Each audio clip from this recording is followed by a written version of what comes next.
Gas সংকটে নাকাল দেশ, চাপ বাড়ছে রাজধানীর ফিলিং স্টেশনে। গ্যাসের চাপ খুব কম বাসাবাড়িতেও। রান্নার জন্য অপেক্ষা করতে হচ্ছে ঘন্টার পর ঘন্টা।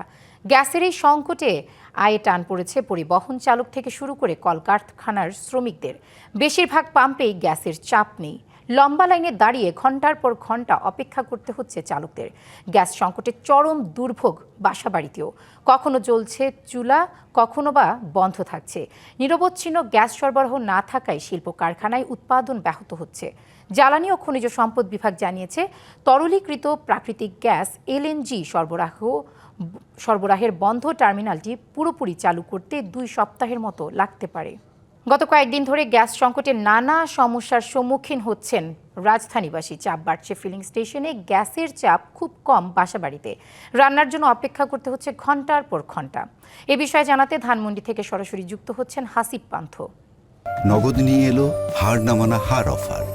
সর্বনিম্ন 10,000 টাকা রেমিটেন্স নগদে পাঠালে থাকছে স্বর্ণের হার জেতার সুযোগ।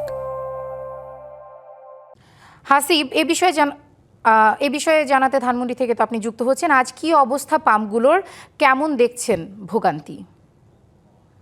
যেমনটি বললেন, আমি বিশেষ করে কিছুক্ষণ আগে কিন্তু পাম্পের চিত্র দেখাচ্ছিলাম এবং এই মুহূর্তে যদি আমি দেখাই আপনাকে, আমি অবস্থান করছি শুক্রাবাদে এবং আমি ঠিক এই মুহূর্তে একটি বাসাতে প্রবেশ করব, যেখানে সরাসরি আমরা দেখানোর চেষ্টা করব যে বিশেষ করে এখানে সবসময় গ্যাস থাকলেও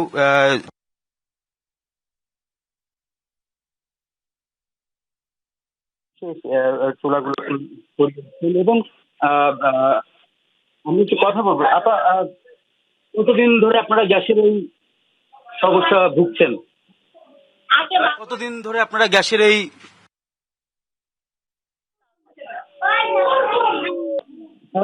সারাদিনে কতটুকু গ্যাস পান?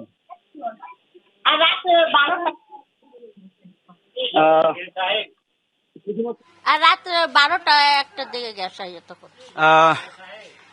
শুধুমাত্র বাসার বাইরে যে ইটের চুলা দিয়ে রান্না হচ্ছে তাই নয়, আমরা একটু বাসার ভেতরে ঢোকার চেষ্টা করব। বিশেষ করে যারা যে লাইনের গ্যাস ব্যবহার করতেন